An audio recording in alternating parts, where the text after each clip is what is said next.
In fiscal year 2025, American farms advertised more than 415,000 positions through the H-2A guest worker system. Out of all of these postings, only 182 positions received a domestic applicant, not 182,182. That is less than 0.04%. And so when someone says, well, if immigrant workers leave, Americans will just take those jobs, agriculture already has a real world test case sitting in the data. Farmers posted the jobs were legal, the jobs were advertised, the jobs were open to US workers, and almost nobody came. That number does not solve the immigration debate, but it does destroy one of the easiest talking points within it. Because the agriculture labor crisis is not built around one bad harvest, one slow agency, one consulate backlog, or one political party's failure to pass a bill, it is built around a much deeper mismatch. The legal labor program everyone points to is designed for seasonal agriculture. But some of the farms under the most pressure do not run seasonally. They run every morning, every night, every weekend, every holiday, every storm, every shutdown, every political cycle. A dairy cow does not care that Congress is stuck. A hog barn does not wait for a visa appointment.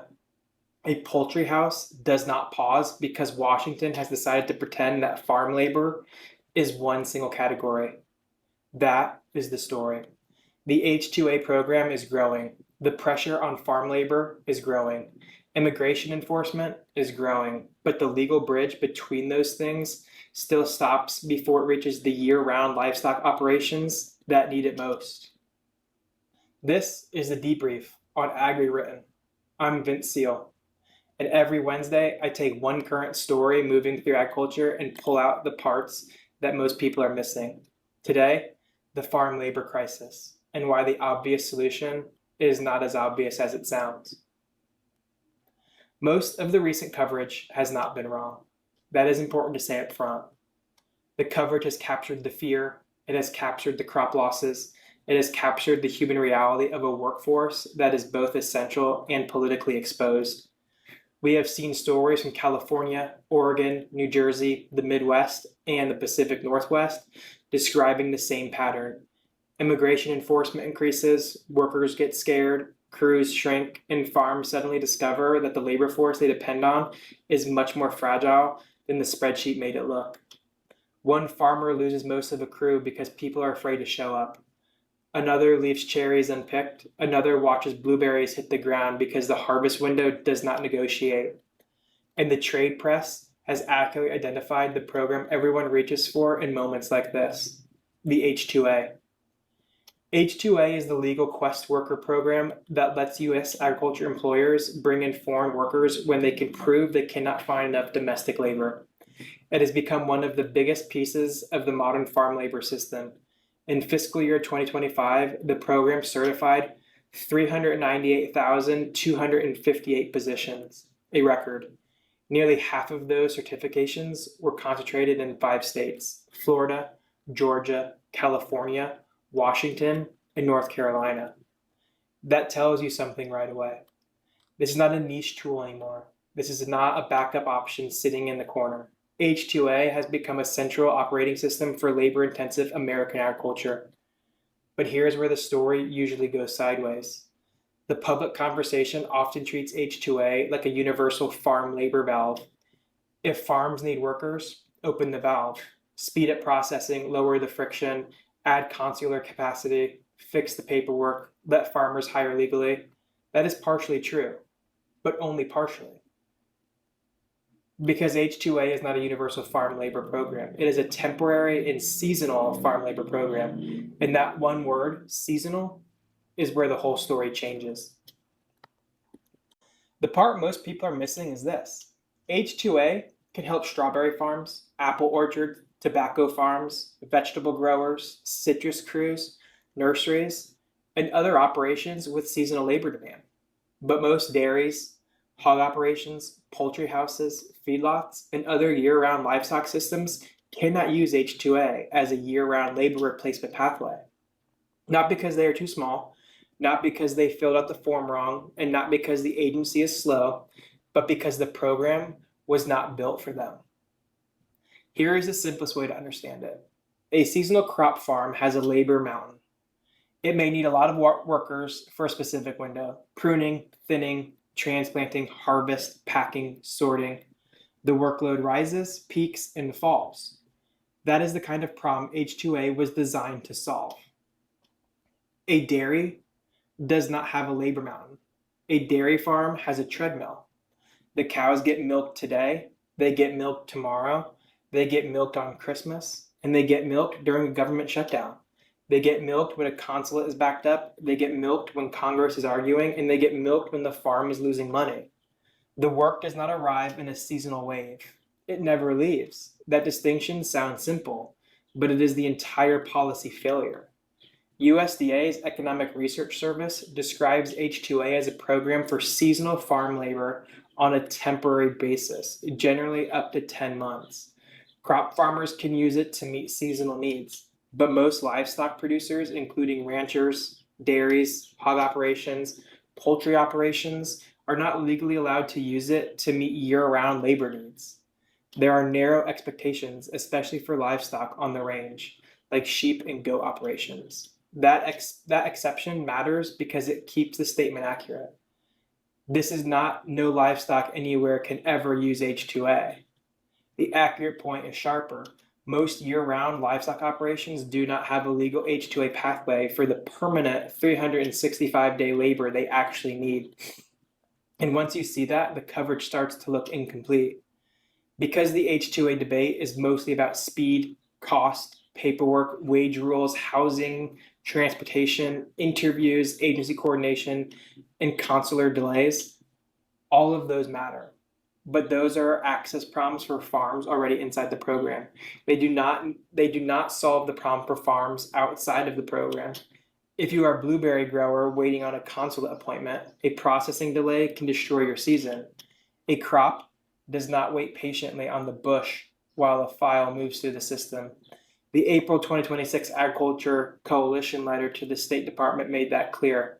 Technical issues at USCIS and expanded screening at state were creating backlogs, and employers were absorbing hundreds of thousands of dollars in housing, food, and security costs while legal workers waited in consular queues. That is a real crisis, but is a different crisis from the ones facing a dairy farm.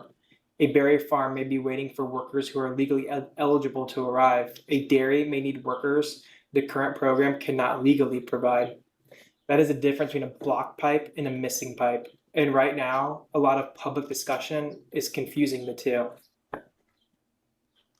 This is where the 182 domestic applicants number matters. For years, the political fallback has been simple: raise wages, recruit locally, and American workers will fill the jobs. Sometimes the argument is made in good faith. Sometimes it is made as a way to avoid dealing with the immigration system. But either way, H2A gives us a brutal little reality check.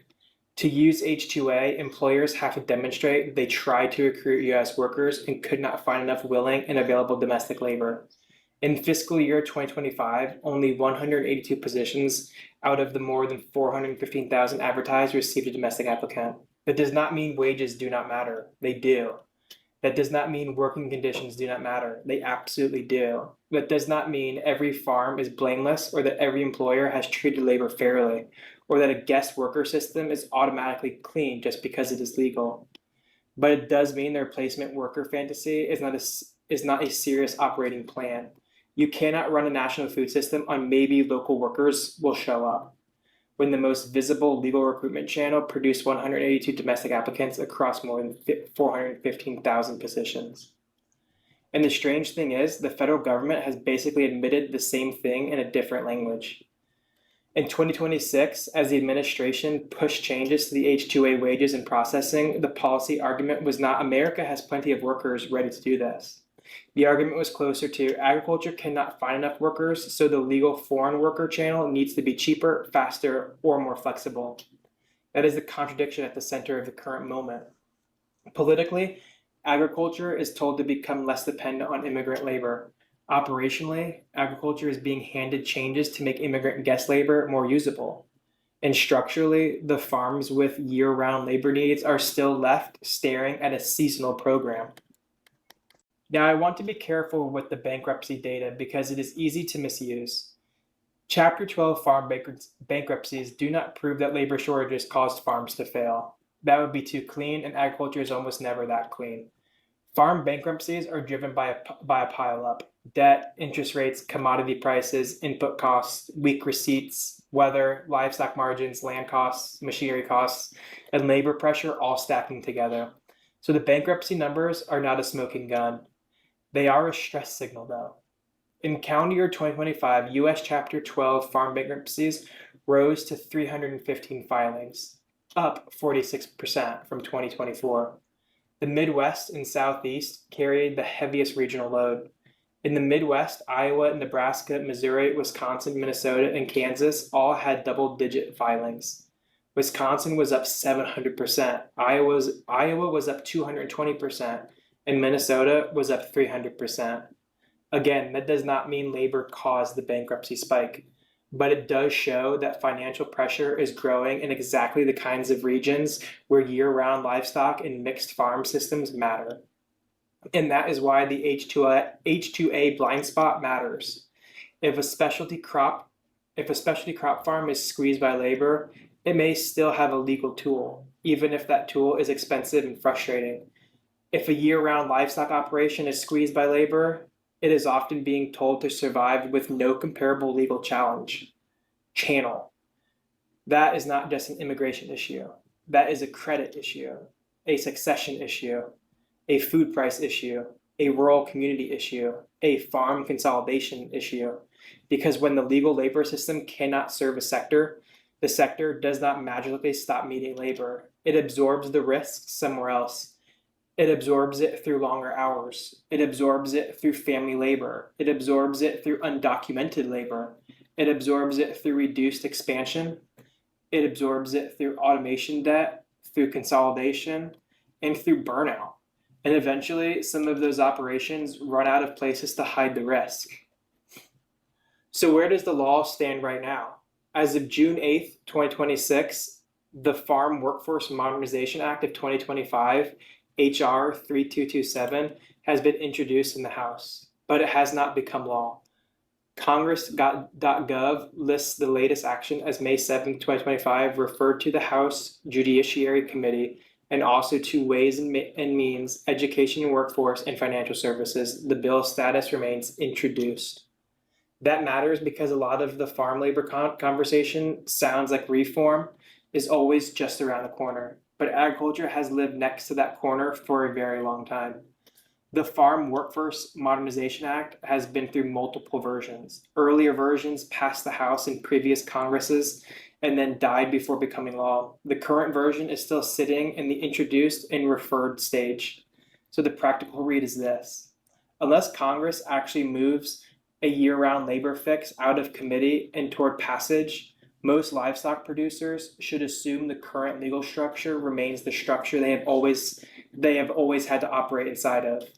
Not the structure they want, not the structure that fits, and not the structure that exists. That is why I would tighten the watch item here. Do not just watch whether politicians say farm labor is a priority. They have said that for years. Watch whether year-round H2A access or a separate year-round agriculture worker pathway moves out of committee in a real legislative vehicle. That is the line between rhetoric and machinery. For specialty crop growers, the problem is immediate and operational. Your legal channel exists, but the channel is expensive, procedural, and vulnerable to delays. Build more time into filings, assume agency friction, document every delay, track the cost of empty housing, late arrivals, missed harvest windows, and crop losses. Those records are not just paperwork. They are the evidence policymakers actually respond to when the abstract labor shortage becomes a dollar amount. For dairy farms, hog operations, poultry operations, and feedlots, the problem is more structural. You are not just waiting for the same system to work faster. You need the law to recognize that year-round agriculture work exists. And until that happens, your labor risk belongs in the same conversation as feed costs, debt service, milk price, disease risk, and interest rates. It is not a side issue, it is a balance sheet exposure. For lenders and advisors, this is the part I would underline. Labor risk should not be treated as a soft management problem. It is not just, can this operator find people? It is, does this business model depend on a workforce that has no stable legal replacement pathway under current law? That question belongs in underwriting. It belongs in expansion planning, facility design, automation decisions, succession conversations. It belongs in every serious discussion about whether a farm can survive the next 5 years. And for everyone outside agriculture, this is the point. The farm labor crisis is not just about who picks fruit. That is the image most people have, because that is the image cameras can capture. Rows of strawberries, a ladder in the orchard, a crew bent over lettuce. Those images are real. But the hidden part of the labor crisis is the work you do not see. The midnight milking, the hog barn washdown, the poultry house check, the feed push-up, the self-care, the manure system, the employee who has to be there every day because animals are not seasonal. Agriculture is not one labor market. It is multiple labor markets wearing the same political label. And the current legal system only fits some of them. So here is the cleanest way to say it. The H2A program is not failing because nobody uses it. Farmers are using it more than ever. It is not failing because the labor shortage is imaginary. The domestic applicant data says the opposite. It is not failing only because processing is slow, even though processing delays are real and costly. The deeper failure is that H2A was built for temporary and seasonal work, while some of the most labor-exposed parts of American agriculture are year-round operations. That means speeding up H2A helps the farms H2A already reaches. It does not solve the statutory gap for the farms it does not reach. That is the difference. And it is the difference most of the coverage misses. The farm labor crisis is not one story. It is at least two.